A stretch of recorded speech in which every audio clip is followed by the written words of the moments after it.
शिव स्वरूप शिव का नमो त्रियोग समारिके।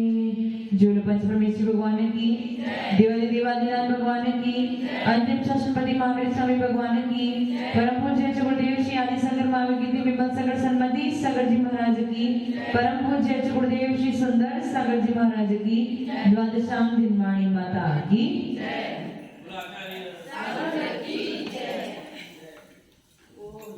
जे त्रिभुवन में जीव अनंत, सुख चाहे दुख ते भयवन, ताते दुख हारी सुख का, कहे सीख गुरु करुणाधार, ताहि सुनो भवि मन थिर आन, जो चाहो अपनो कल्याण, मोह महामद पियो अनादि, भूल आपको भरमतवादी, तास भ्रमण की है बहु कथा, पेक चुकहु कहे मुनि यथा, काल अनंत निगोध मझा, विद्यो एकेंद्रिय तन धा।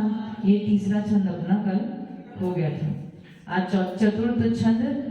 एक श्वास में 8-10 बार, जन्म्यो मर्यो भर्यो दुख बार, निक्सी भूमि जल पावक भयो, पवन प्रत्येक वनस्पति थयो। कल किसकी कहानी चल रही थी, कथा किसकी चल रही थी? आपकी। आपकी कहाँ पढ़े थे पहले? निगोद में। कौन से निगोद में पढ़े थे? नित्य निगोद अथवा इतना नहीं, लेकिन पहले तो कहाँ से निकल के आए? सबसे पहले कहाँ से निकल के आए? नित्य निगोद से, इतर निगोद से? सर्वप्रथम निगोद से निकले तो होंगे, तो नित्य निगोद से निकले या इतर निगोद से निकले? नित्य निगोद से निकल के आए। इतर निगोद में कब जाएगा जीव? पूरा घूम घाम के वापस जाएगा। तो प्रथम बार तो कहां से निकले? नित्य निगोद से ही निकले। तो पहली बार जब जीव निकला तो नित्य निगोद में से ही निकला। उसके आगे दौलत राम जी कह रहे एक श्वास में 8-10 बार। जब एक जीव श्वास लेता है उसमें 18 बार उस जीव का जन्म मरण हो जाता है। ये वाला कथन अपन ने कब किया था? कर्म सिद्धांत की क्लास में जब पर्याप्तक अपर्याप्तक नामकरण का वर्णन चल रहा था तो मैंने बताया था। क्या बताया था? जो जिसकी पर्याप्ति पूर्ण, पंकज जी याद है आपको? जिसकी पर्याप्ति पूर्ण नहीं होती है उनके साथ क्या होता है? वो एक श्वास में 18 बार जन्म मरण को प्राप्त होता है। अच्छा, ऐसी अपन कितनी श्वास लेते एक अंतर्मुहूर्त में? काउंट बताया था 3773। ये इस श्वास की बात नहीं, इस श्वास की बात है। ये जो श्वासोश्वास, ये जो नाड़ी की श्वासोश्वास कितनी है? 3773 नाड़ी चल जाती है। कितने समय में? एक अंतर्मुहूर्त में। 48 मिनट में एक समय कम करो, इतने समय में कितनी नाड़ी होती है? 3773। तो यहाँ पे कह रहे हैं जब आपकी एक नाड़ी होती है तो उसमें 18 बार उस जीव का जन्म मरण हो जाता है। 18 बार जन्म मरण का होने का मतलब है एक सेकेंड के 25 भाग करो। कितने भाग करो? एक सेकेंड होता है ना, अभी तो अपन को एक सेकेंड, उससे कम तो अपन जानते नहीं, मिली सेकेंड जानते लेकिन हम पकड़ नहीं सकते। तो एक सेकेंड के 25 भाग करो। उस 25 भाग में से एक भाग का जितना काल है उतनी ही उनकी आयु है। तब जाके वो एक श्वास में 18 बार जन्म मरण को प्राप्त। जन्म कितना दुखदाई है? जन्म लेना दुखदाई है और मरण कैसा है? सुख पूर्वक मरण होता है। कैसा होता है? वो भी दुख पूर्वक ही होता है। जब हम इतना जन्म ले लिया और इतने समय बिता लिया, फिर मरण का समय आता है तब भी अपन भयभीत होते हैं। तो जो जीव एक श्वास में 18 बार जन्म मरण जन्म मरण जन्म मरण, बिल्कुल बीच में कोई समय शेष ही नहीं बचता, उसका कितना दुख होगा, उसको कितना दुख सहन करना पड़ेगा। तो एक श्वास में 8-10 बार। कौन है वो जीव? अपर्याप्तक जीव। अभी तो निगोदिया जीव का वर्णन चल रहा है, तो वो कह रहे हैं कि जो निगोदिया जीव है उसने एक श्वास में 18 बार जन्म मरण कर लिया। अब उस 18, जब एक श्वास में 18 बार जन्म मरण कर रहा होगा तो वो क्या कर रहा होगा? कुछ कर रहा होगा। वकील साहब, जो एक श्वास में 18 बार जन्म मरण को प्राप्त कर रहा है वो क्या कर रहा होगा?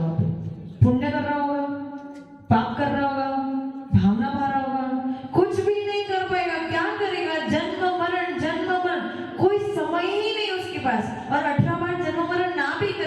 एक इंद्रिय जीव क्या कर पाएगा? बस पड़ा है, ना वो अधिक पुण्य कर सकता है ना अधिक पाप कर सकता है, क्योंकि पुण्य और पाप करने के लिए क्या चाहिए? ये शरीर चाहिए, मन तो चाहिए, उसके साथ में बड़ा शरीर भी तो चाहिए जिसके द्वारा पुण्य पाप कर सको। आपको मन चाहिए जिसके द्वारा भावना भा सको, लेकिन ना उसके पास मन है ना शरीर है। बस इतना छोटा सा जीव जो किसी को दिखता भी नहीं है, बस उसमें जन्म लिया है और मरण कर रहा है, उसके अलावा उसके भाग्य में, उसके जीवन में और कुछ भी नहीं है। तो एक श्वास में 8-10 बार जन्म्यो मर्यो भर्यो दुख बार, ये कह रहे दौलत राम जी, जन्म मरण का अति दुख बार उसने सहन किया है। उसने यानी किसने? किसने?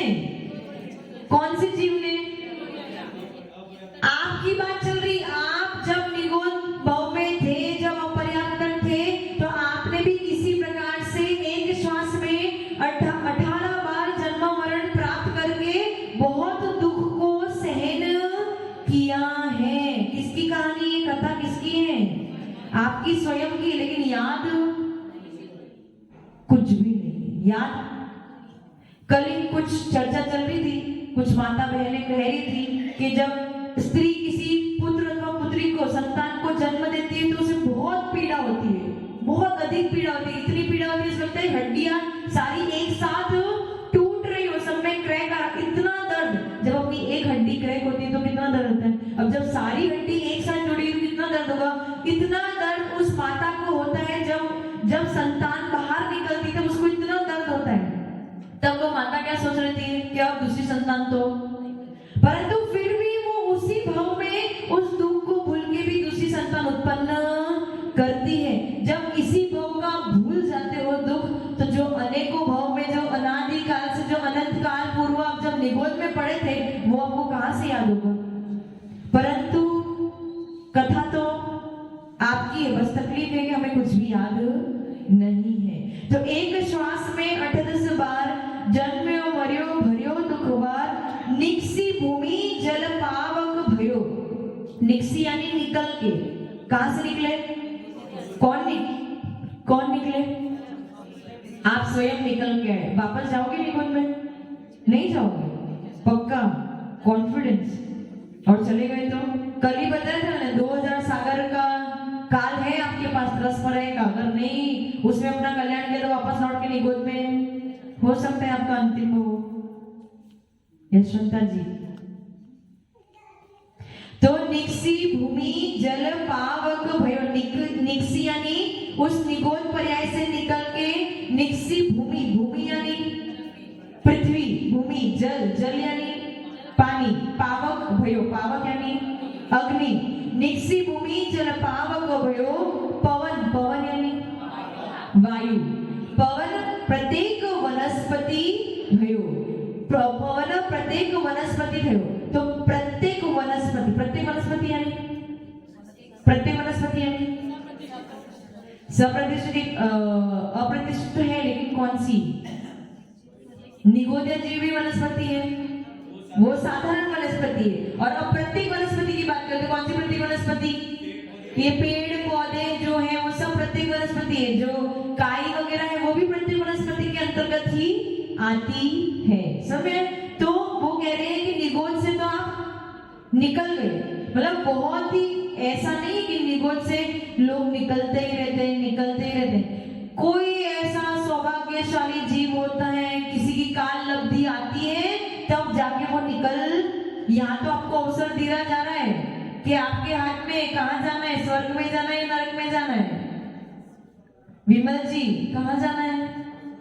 स्वर्ग में जाना है। तो आपके हाथ में है कि आप ऐसी भावना भाव, आप ऐसी क्रिया करो, आप मन वचन काय की ऐसी क्रिया करो ताकि आप स्वर्ग में जा सको। लेकिन उनके पास तो कोई ऑप्शन नहीं, क्या करेंगे? सिर्फ काय है, वचन है नहीं, मन है नहीं, और काय भी कितना सा है, कितना छोटा सा।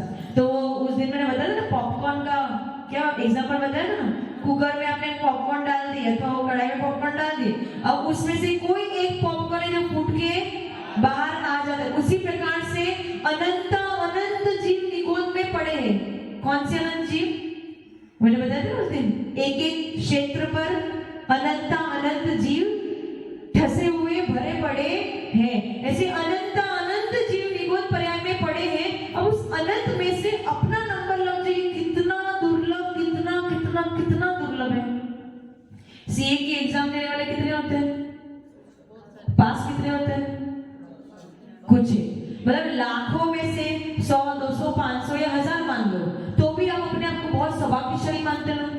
जब संख्यात राशि में से आपका नंबर आता है तो आप अपने आप को सौभाग्यशाली मानते हो। तो जब अनंत जीव में से आपका नंबर आया, उस निगोद में से निकलने का तो कितना सौभाग्य होगा अपना। आ गए आप लोग निकल के निगोद से, तो सौभाग्यशाली हो। लेकिन इस सौभाग्य का उपयोग नहीं करते, है ना? सही है ना?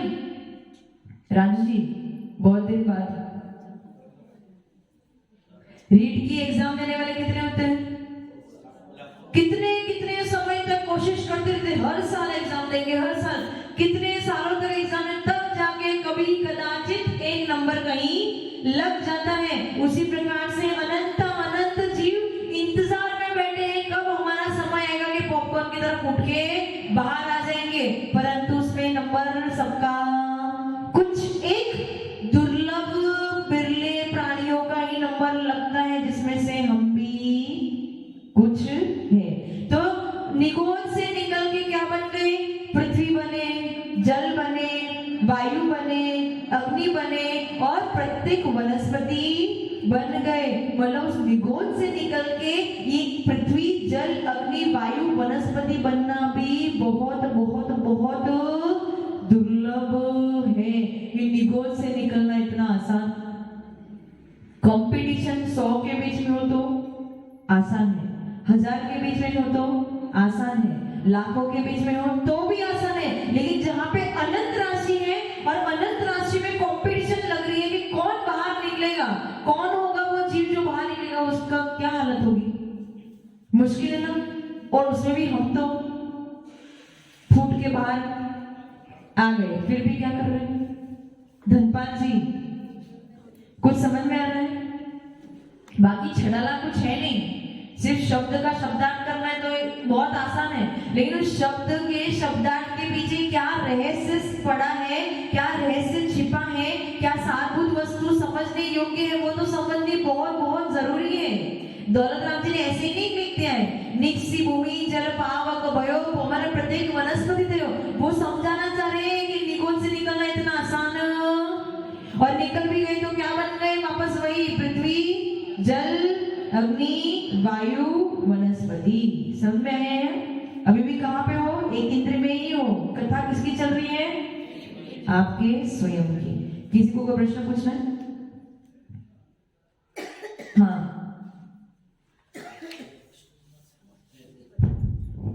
किसी को ये धर्म के संस्कार होते हैं तो माइक नमस्कार, जय श्री माता जी। किसी को धर्म के संस्कार होते हैं माता जी, तो माता के गर्भ से ही होते हैं या महावतियों के उपदेश से होते हैं या अनादिकाल से होते हैं?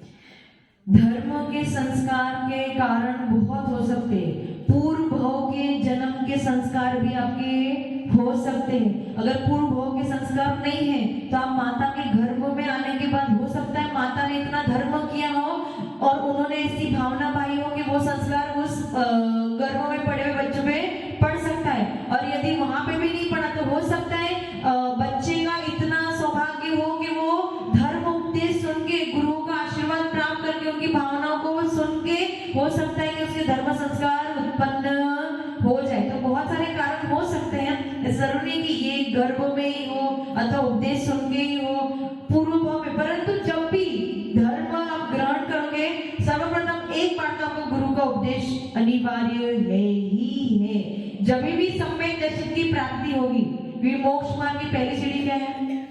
सम्यक दर्शन। उसके लिए आपको 5 लब्धि करनी पड़ती है। शिवशम लब्धि, विशुद्धि लब्धि, देशना लब्धि, प्रायोग्य लब्धि और करण लब्धि। उसमें तीसरे नंबर की लब्धि है देशना लब्धि। यदि देशना लब्धि नहीं मिलेगी तो आपका कल्याण होने वाला। देशना लब्धि का मतलब क्या होता है? ऐसे गुरुओं का सानिध्य मिले जो आपको धर्म का उपदेश दे, आपको आत्मा के कल्याण का उपदेश दे, और उपदेश देने के बाद अपने मन में अपन चिंतन करें, तब जाके देशना करती है। तो कोई कोई जीव ऐसे होते हैं जो पिछले भव के ही संस्कार लेके आते हैं, कोई कोई जीव ऐसे होते हैं जो इस भव में संस्कार उत्पन्न करते हैं, और कोई कोई जीव ऐसे होते हैं जो गर्भ में वो संस्कार लेके आते हैं। और कोई प्रश्न?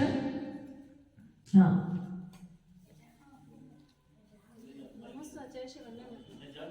Mic mic.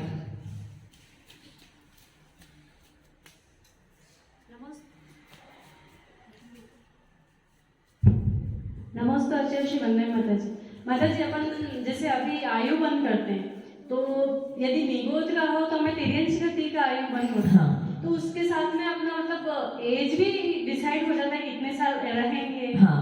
तो उसके बाद ही निगोद से निकलेंगे, ये भी पक्का है। हाँ, ये सब केवल ज्ञान गम्य है, केवली भगवान को सब पता है कब कौन कहाँ से निकल के कहाँ जाने वाला है, क्या होने वाला है। हमें नहीं पता कि हम आगे क्या करने वाले। लेकिन जैसे अभी आप मनुष्य में हो, आपको आयु बंद हो गया टीनेज का, टीनेज में भी एक केंद्रीय जाति का आयु बंद हुआ, एक केंद्रीय जाति में भी वनस्पति का आयु बंद हुआ, वनस्पति में भी साधारण वनस्पति का बंद हुआ, और उसमें भी आपका निगोदिया जीव का बंद हुआ। तो अब निगोदिया जीव में आप पर्याप्त बनोगे कि अपर्याप्त, सब कुछ इसी भव में आपका डिसाइड हो जाएगा, और अगला भव आपका उसी प्रकार से चलेगा।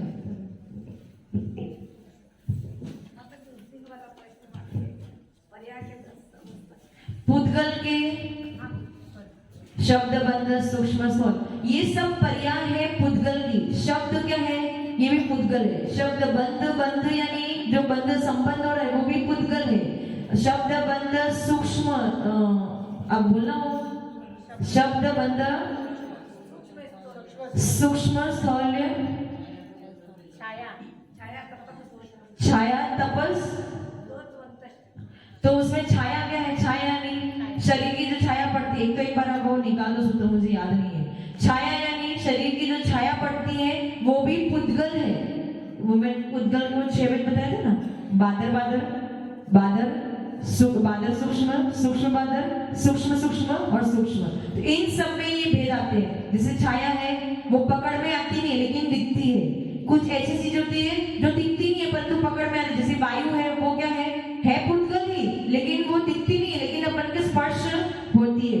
फिर तप, तप यानी अग्नि, अग्नि का प्रकाश, अग्नि नहीं मतलब ये जो सूर्य की किरणें हैं जो गर्म हीट होती है वो अग्नि, तप। फिर नहीं, आतप नहीं है,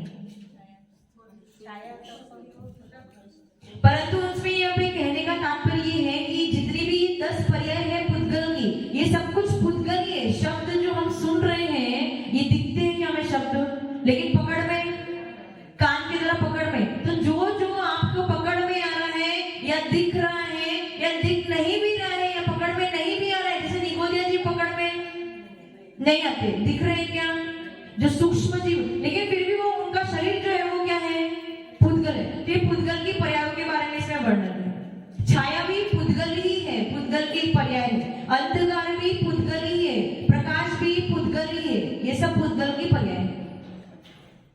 सूत्र 5वें अध्याय का 23वां सूत्र है। 5वें अध्याय